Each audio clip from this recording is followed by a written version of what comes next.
Do you know your volunteers? Here at the Northwest Straits Foundation, we feel like we know our volunteers, and it has helped us build a successful and lasting volunteer program.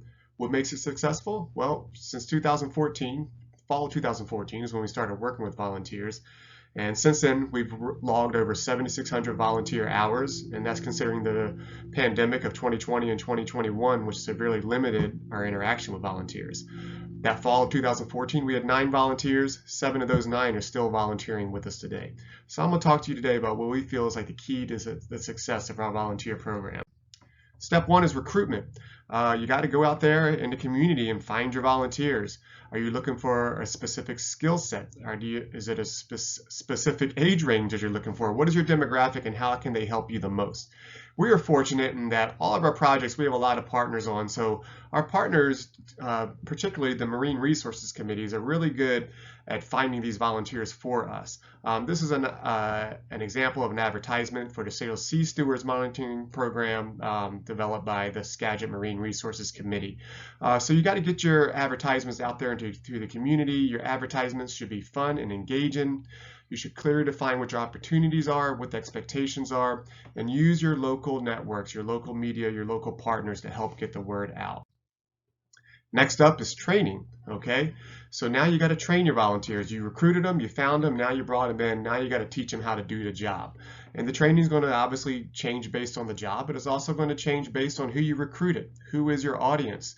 Volunteers can come in all shapes and sizes and age ranges. We've worked with kids. We mostly work with adults, but we've worked with a range of different ages. So understanding your audience and what kind of training can they need. Obviously, you know, kids are going to have a different type of attention span than adults will. So we kind of limit the amount of classroom activity that we have with kids when we're doing that. During your trainings, when you explain the why are they here? Why do we want you here? Why are they doing the work? And then you really got to have good practical exercises in your volunteer training. So once you're there, come up with cool games and cool ways for them to understand and actually put this stuff to knowledge out in the field. And then utilize your experienced volunteers. Bring it into volunteers who are already experienced to come and help out with the training. They can really help explain it from their perspective rather than our perspective. So they came and went through the training and they know what worked for them, what makes them want to keep coming, and how they best learn what they are doing. Now it's time to work. So now it's time to put your volunteers to work.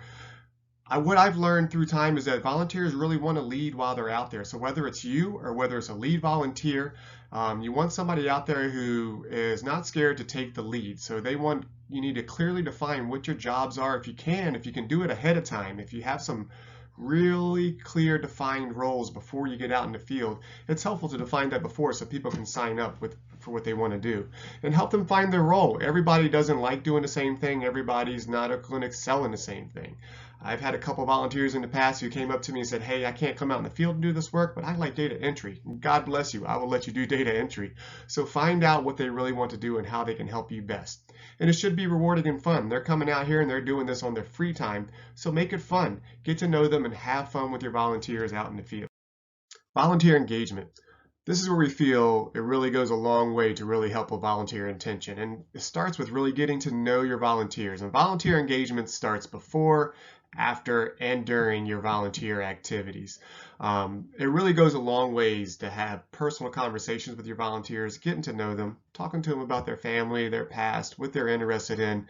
Really becoming friends with your volunteers really goes a long way and makes them want to come back out on the beach with you. Another part of that engagement is giving them a chance to be community together. One of the reasons they like to volunteer is to give back to the community and be a part of the community. So host cookouts and stuff and give them opportunities to do something outside of, whatever activity you have them volunteer to do, where they can just like eat and have coffee and talk and have fun together. And also show them the fruits of their labor. Show them how you're utilizing the data for what they're doing so they know what they're doing is meaningful and is making a difference. And then the little things count. Donuts. I'm known for bringing donuts out to our monitoring events, and people tell me they're not coming if I don't bring the donuts. So maybe they don't like me, maybe they don't like volunteering for us, but they love the donuts. So bring donuts. Little things go a long ways. So to wrap it up, number 1 is recruitment, finding your volunteers. Number 2 is your training.